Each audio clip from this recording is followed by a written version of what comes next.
एक हंसी की बात भी है, बिना कारण ही व्यर्थ। बैठे हैं और सोच रहे हैं, कारण कुछ नहीं पर सोच रहे हैं। क्या सोच रहे हैं उन्हें भी पता नहीं, सोच रहे हैं। ऐसे बहुत लोग मिलते हैं।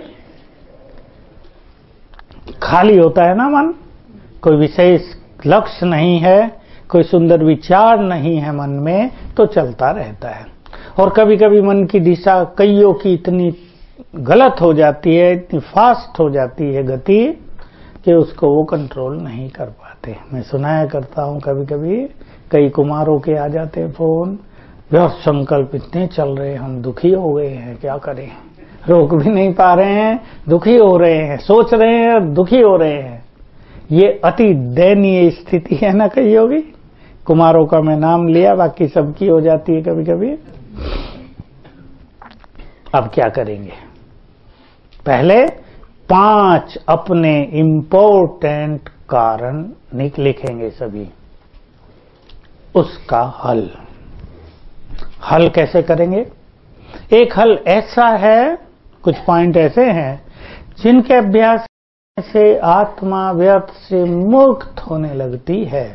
मैं देखता हूं कईयों को छोटी छोटी बात में टेंशन लेने की आदत होती है, कईयों को छोटी छोटी बात में ज्यादा सोचने की आदत होती है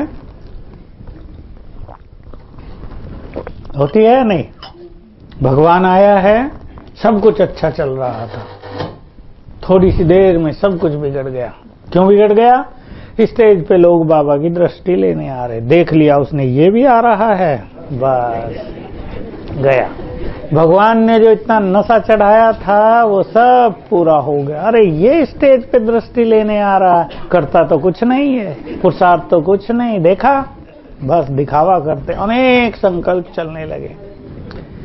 ऐसा व्यर्थ सोचने की आदत और टेंशन लेने की आदत घर में माताएं देखती होंगी, कुछ लोग मस्त और कोई लोग टेंशन में सदा ही।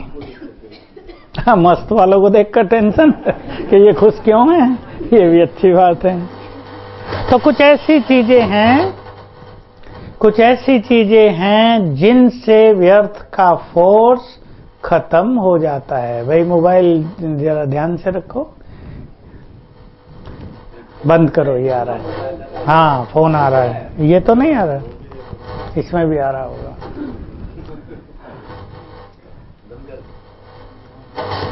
कौन सी ऐसी चीजें हैं,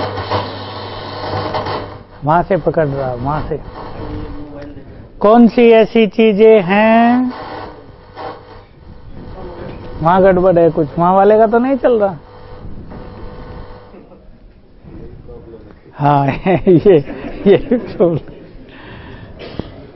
तो व्यर्थ को रोकने के कौन से पॉजिटिव तरीके हैं? बोलो। व्यर्थ को रोकने के पॉजिटिव तरीके सबसे सुंदर तो है मन का टाइम टेबल सेट करना। इससे अच्छा तो कुछ नहीं है। अगर हम मन की दिनचर्या फिक्स कर दें, हमें ये करना है, तो बहुत सुंदर हो जाएगा।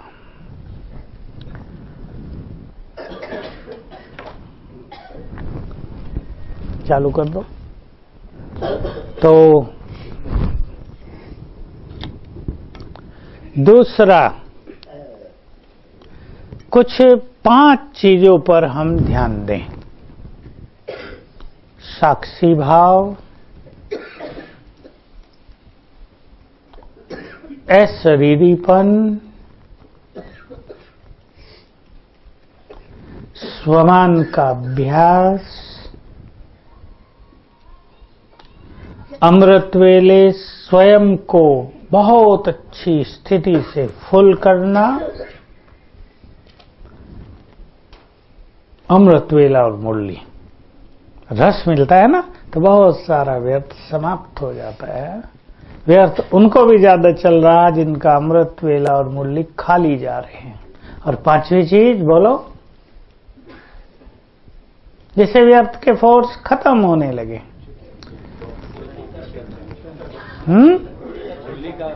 शुभ भावनाएं और क्षमा भाव, बहुत सारा व्यर्थ इससे समाप्त हो जाता है। इस पर सभी ध्यान देंगे।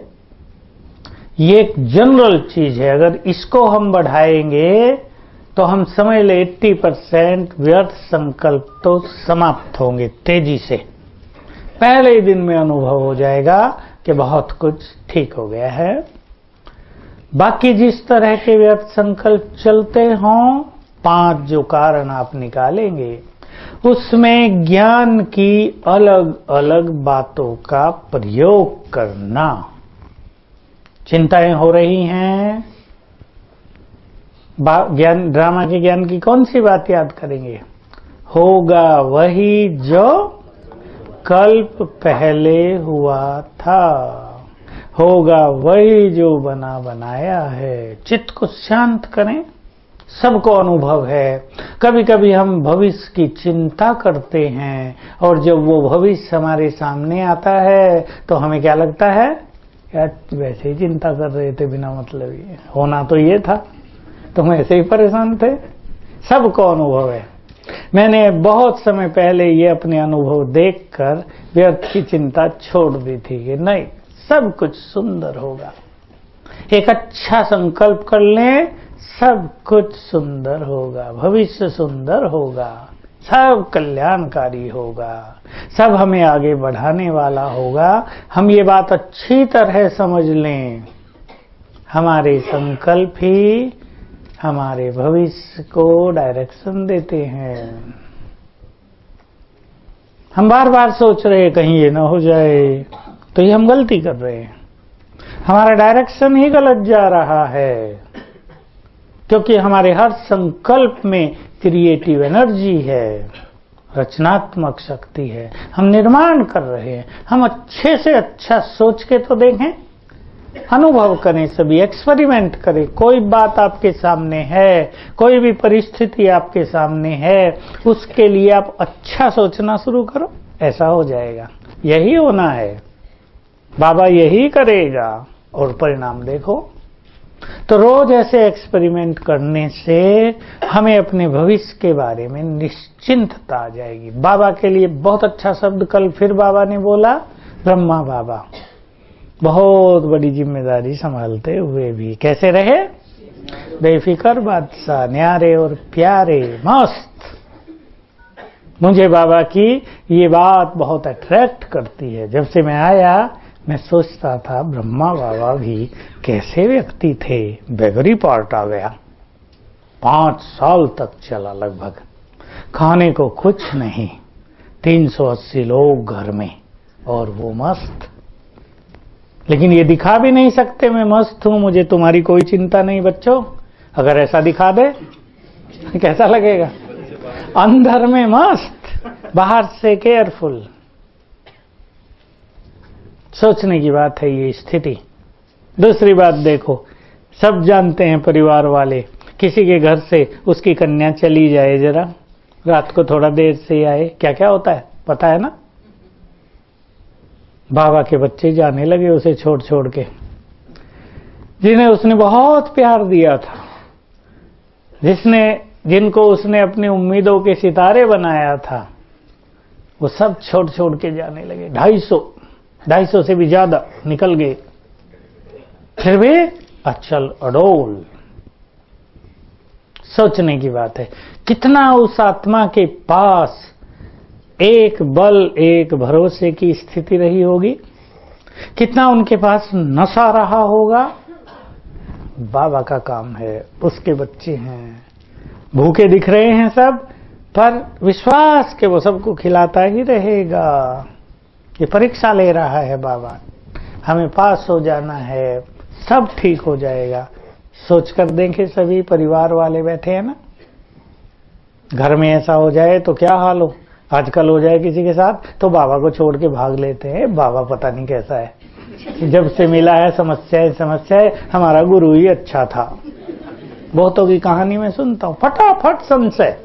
मैं सोचता हूँ जब विनाश काल ये देखेंगे तो इनका हाल क्या होगा। अभी जरा सी परीक्षा आ गई और जिम्मेदार बाबा, हमारे कर्म जिम्मेदार हैं, हमारी स्थिति जिम्मेदार है, ये नहीं बाबा का बन के कुछ नहीं मिला, हम तो परेशान ही रहे सदा, बोलते हैं लोग मुख से। जब तक गुरु के पास थे तो कम से कम गुरु समस्याओं को हल तो कर देता था। क्या है ये सब? संशय। इससे आत्मा को बल नहीं मिलता। जो छोटी परीक्षाओं को भी सहन न कर पाए वो बड़ी परीक्षाएं क्या देंगे, और जो बड़ी परीक्षाएं नहीं देंगे उन्हें बड़ा स्टेटस मिलेगा। आईएएस करने के लिए लाखों स्टूडेंट बैठते हैं ना हर साल कंपटीशन में, एग्जाम में, थोड़े से चुने जाते हैं, 200-250 जितनी सीट होती है। तो बड़े पद के लिए बड़ा एग्जाम, बड़ी राजाई के लिए पेपर देने पड़ेंगे या नहीं? और छोटा सा पेपर आया और छोड़ो बाबा को, तो ऐसों को क्या मिलेगा? ऐसे संशय के विचार हमारे पास न हो। हम ब्रह्मा बाबा से सीखें ऐसा शक्तिशाली होना, समस्याओं का डटकर सामना करना, निर्भय रहना। सोच सकते हैं अब बाबा को मारने के लिए कितने लोग प्लान करते रहे होंगे। ये सत्य है। बंदूक भी चलाई थी एक ने, बाबा गैलरी में घूम रहे थे, जब बंदूक तान दी तो उसे ज्योति बिंदु के अलावा कुछ नहीं दिखता था। वो कहे अब क्या करूं? फिर रखी नीचे, फिर देखा बाबा ही घूम रहा है, फिर देखा वहां तो बिंदु ही दिखाई दे रहा है, हार मान गए। ऐसे बाबा निर्भय, अचल, अडोल हम सीखे बाबा से।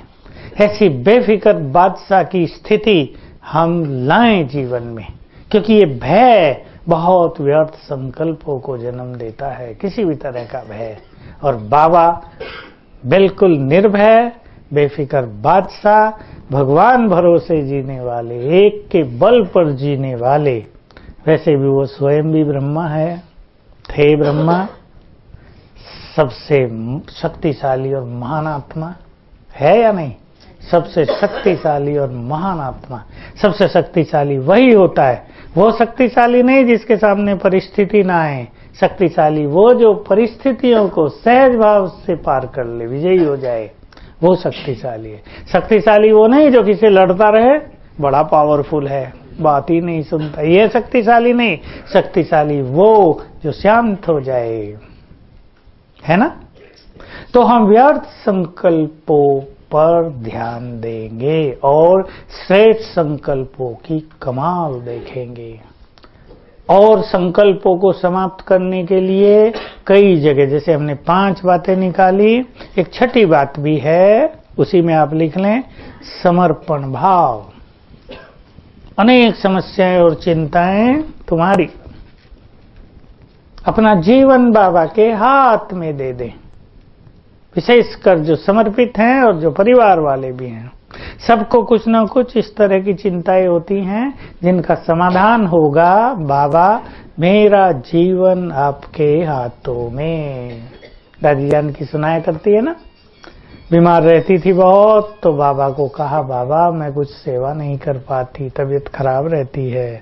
बाबा ने कहा बच्ची तुम चिंता न करो, तेरा भाग्य मेरे हाथ में है। बना दिया ना सबसे श्रेष्ठ भाग्य। तो समर्पण जीवन, समझते हैं ना इसका अर्थ? ग्रस्त वाले भी इसको अपनाएंगे, सब कुछ बाबा के हवाले।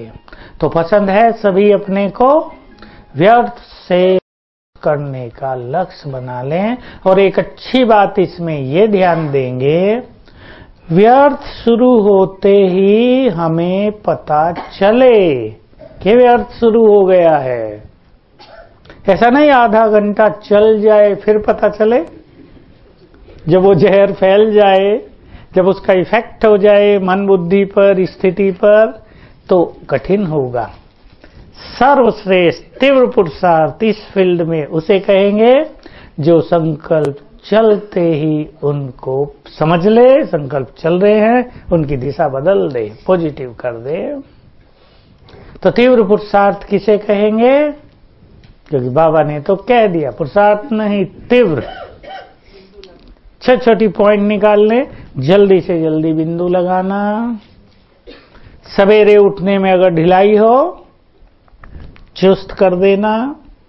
ये नहीं ठंड बहुत हो रही है भाई मुरली सुनने नहीं जाएंगे, इधर स्पीकर तो चल ही रहा है, एक ही तो बात है, वहां भी तो दूर ही बैठते हैं। ये नहीं, रस आता है ना क्लास में, हजारों के बीच आप बैठे हैं, सबके वाइब्रेशन हमको मदद करते हैं।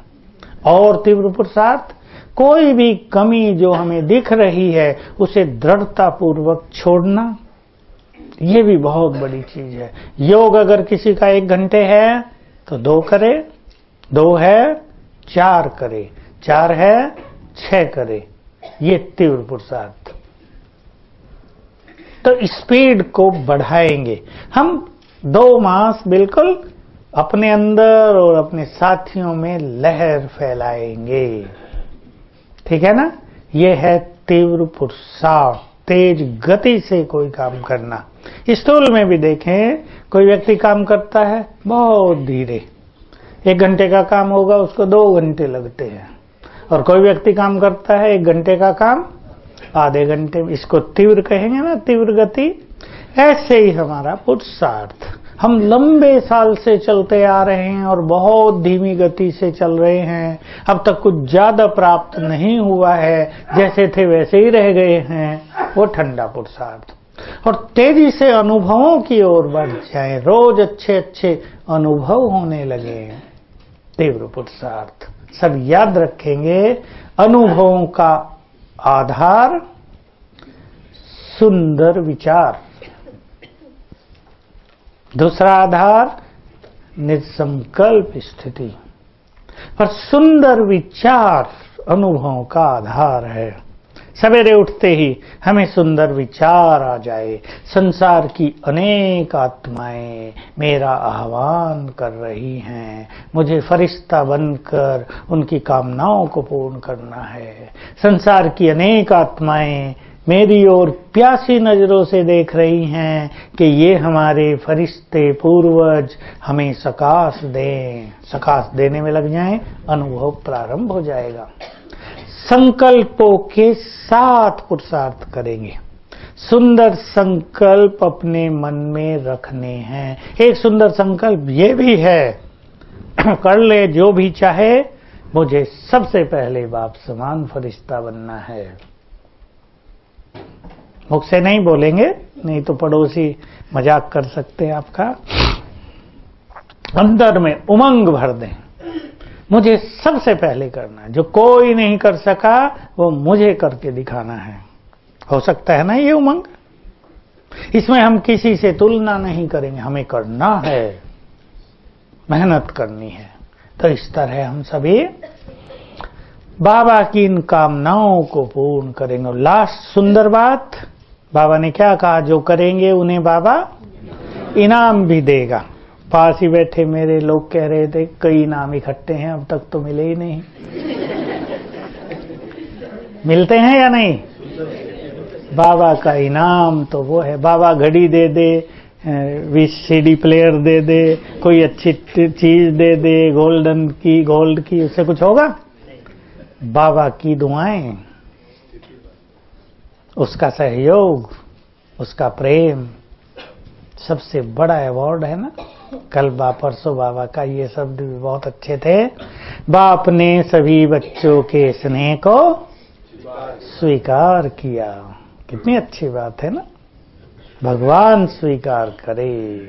हम भोग भी लगा रहे हैं और हमें पता चले बाबा ने स्वीकार कर लिया,